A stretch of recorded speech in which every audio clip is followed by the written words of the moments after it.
ত্রয়োদশ জাতীয় সংসদ নির্বাচনের গতকালকে কিন্তু শেষ হয়েছে।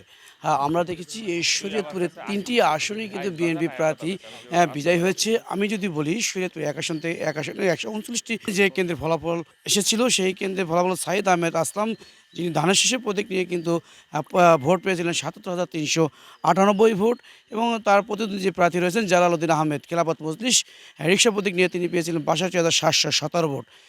এছাড়া শরীয়তপুর ৩ আসনে ১১৭টি কেন্দ্রের প্রাপ্ত যে ফলাফল রয়েছে, সেই ফলাফলে মিয়া নুরুদ্দিন আহমেদ অপু বিএনপি তিনি পেয়েছিলেন ১,০৭,৫১৬ ভোট। মোহাম্মদ আজহারুল ইসলাম জামাতের প্রার্থী তিনি দাঁড়িপাল্লা নিয়ে পেয়েছিলেন ৬৯,৬৮৪ ভোট। এছাড়া শরীয়তপুর ২ আসনের যিনি প্রার্থী ছিলেন তিনি ভোট পেয়েছেন ২ আসনে ১৩৬টি কেন্দ্রে যে প্রাপ্ত ফলাফল রয়েছে, শফিকুর রহমান কিরণ বিএনপি প্রার্থী তিনি ধানের শীষ প্রতীক নিয়ে পেয়েছিলেন ১,২৯,৮১৪ ভোট। আর তার প্রতিদ্বন্দ্বী যে প্রার্থী মাহমুদ হোসেন যে জামাত ইসলামী যে প্রার্থী রয়েছেন তিনি পেয়েছিলেন ৭০,৮৯২ ভোট। ধানের শীষ প্রার্থী কিন্তু ৫৮,৯১২ ভোট পেয়ে বিজয়ী হয়েছেন। আপনারা দেখতে পাচ্ছেন আমার পিছনে কিন্তু রয়েছে শরীয়তপুরের বিভিন্ন শ্রেণীর লোকজন। আমরা তাদের সঙ্গে কথা বলবো, এবং এই যে ৩ জন প্রার্থী, আমি যদি একজনের সঙ্গে কথা বলি, এই যে আপনাদের শরীয়তপুরে যে ৩টি আসনে বিএনপি বিজয়ী হয়েছে, এই বিজয় আপনারা কীভাবে দেখছেন? আমরা শরীয়তপুর জেলাবাসী সহ গণতন্ত্র কামী বা গণতন্ত্র প্রিয় মানুষকে আমরা অভিনন্দন জানাই, শুভেচ্ছা জানাই শরীয়তপুর জেলা বিএনপির তরফ থেকে। এই কারণে যে বাংলাদেশের মানুষ শরীয়তপুর সহ বিএনপির প্রতি বিশ্বাস এবং আস্থা রেখেছে, তারেক রহমানের প্রতি বিশ্বাস এবং আস্থা রেখেছে, গণতন্ত্র সার্বভৌমত্ব স্বাধীনতার প্রতি আশ্বাস এবং বিশ্বাস রেখেছে বিধে আমরা দেশবাসীকে অভিনন্দন জানাই। বিএনপি এর আগে তো কখনো এই আসনে বিজয় লাভ করতে পারেনি। এই প্রথম শরীয়তপুরে একসঙ্গে ৩টি আসনেই বিএনপি জয় হলো। এই জয়কে আপনারা কীভাবে দেখছেন বা উল্লাস করছেন? আমরা শরীয়তপুর জেলা বিএনপি সহ জেলার সর্বস্তরের নেতাকর্মীদেরকে অভিনন্দন জানাই, তারা অক্লান্ত পরিশ্রম করেছে। তবে ১৯৭৯-তে সর্দার এ.কে.এম. নাসিরুদ্দিন কালু ভাই একবার ধানের শীষ মাকড়ায় জিয়াউর রহমানের আমলে এমপি হয়েছিলেন। আর একসাথে ৩টা আসন কখনো শরীয়তপুর পায় না, এই সর্বপ্রথম ৩টা আসনে জয়লাভ করছে। এজন্য জেলা বিএনপির সর্বস্তরের নেতাকর্মী, সাধারণ নেতাকর্মী, গণতন্ত্রকামী মানুষ সকলে কিন্তু এই বিএনপির প্রার্থীদের প্রতি আস্থা রেখেছে। বিশেষ করে তারেক রহমানের একান্ত প্রিয় শরীয়তপুর ৩ আসনের ধানের শীষের প্রার্থী তিনি, তার প্রতি মানুষের গভীর বিশ্বাস এবং আস্থা আছে যে আগামী দিনে শরীয়তপুরের যেসব স্কুল, কলেজ, রাস্তাঘাট, শিক্ষা প্রতিষ্ঠান, স্বাস্থ্য সর্বক্ষেত্রে তিনি উন্নয়ন করতে পারবেন। এবং বিএনপির যারা আছে, আমাদের শফিকুর রহমান কিরণ, শরীয়তপুরে একের আমাদের সাইদে আসলাম, সবাই রাজনীতিতে অনেক অভিজ্ঞ রাজনীতিবিদ। আমরা আশা করি তাদের মাধ্যমে শরীয়তপুরের উন্নয়ন হবে এবং শরীয়তপুরের মানুষ সে কারণেই বিএনপির প্রার্থীদের প্রতি আস্থা রাখছে।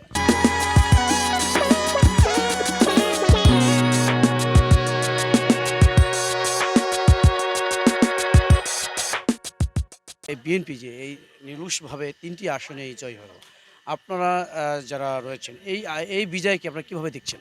জি, বিসমিল্লাহির রহমানির রহিম। প্রথমেই আমি আল্লাহর নিকট শুকরিয়া আদায় করছি। আল্লাহ তাআলার অশেষ মেহেরবানিতে শরীয়তপুর জেলার সকল মানুষের সর্বোচ্চ সহযোগিতায় এবং ভোট প্রদানের মাধ্যমে এই শরীয়তপুর 3টি আসনেই জাতীয়তাবাদী দল বিএনপি থেকে এমপি নির্বাচিত হয়েছে। এই জন্য আল্লাহর দরবারে শুকরিয়া আদায় করছি। এবং এই জেলার মানুষ বর্তমানে তারেক রহমানের প্রতি তাদের আস্থা রেখেছে এবং একটা জিনিস বিশ্বাস করেছে যে এই বাংলাদেশের উন্নয়নের জন্য, এই শরীয়তপুরের উন্নয়নের জন্য তারেক রহমানের নেতৃত্বই দরকার। এবং এই কারণেই তারেক রহমানের নেতৃত্বকে গ্রহণ করে এই 3টি আসনে বিপুল ভোটে জয়লাভ করেছে। বিএনপি বিজয় হওয়ার পর আপনাদের প্রতিক্রিয়া মানে কীভাবে কাজ করছে, আপনারা কীভাবে দেখছেন এই বিজয়কে? আমরা অত্যন্ত গর্বিত এবং আনন্দিত। আমি কথা বলতে চাচ্ছি, হ্যাঁ, আরেকজন তরুণ ভোটারের সঙ্গে এই যে এবছর যে আপনার তরুণ ভোটাররা যে ভোট দিয়ে বিএনপির যে প্রার্থী রয়েছেন তাদেরকে বিজয় করলেন, এই বিজয়কে আপনার যারা তরুণ রয়েছেন তারা কীভাবে দেখছেন? আমরা আমরা যারা আমরা যারা সমগ্র বাংলাদেশে যারা তরুণ আছি, গত 16 বছরে আওয়ামী লীগ যে দুর্নীতি, দুঃশাসন, লুটপাট করেছে, আমাদের প্রাণপ্রিয় নেতা সাইদ আহমেদ আসলাম, শফিকুর রহমান কিরণ ভাই, মিয়া নুরুদ্দিন আহমেদ অপু ভাইয়ের মাধ্যমে এই শরীয়তপুরবাসীকে দুর্নীতি থেকে মুক্ত করবে। দর্শক, আমরা কিন্তু কথা বলেছিলাম এখানে যারা এই শরীয়তপুরে যারা ভোটার রয়েছেন তাদের সঙ্গে, এবং তারা যে জিনিসটি জানিয়েছেন এই 3টি আসনে যে বিএনপি প্রার্থী যে বিজয় হয়েছে এই বিজয়কে কিন্তু তারা সাদরে গ্রহণ করেছে এবং এই বিজয়ের পর কিন্তু আমরা দেখেছি বিএনপির যারা নেতাকর্মী রয়েছে তাদের ভিতরে এক ধরনের আনন্দ উল্লাস কাজ করছে। এই প্রথম এটি শরীয়তপুর জেলায় একসঙ্গে তিনজন বিএনপির প্রার্থী বিজয়কে তারা আনন্দের সাথে দেখছেন এবং তারা মনে করছেন এই বিজয়ের মাধ্যমে যদি বিএনপি ক্ষমতা আসে তাই এই অঞ্চলের যে অবহেলিত এলাকাগুলো ছিল উন্নয়ন থেকে বঞ্চিত ছিল সেই উন্নয়নের দ্বার খুলে গেল।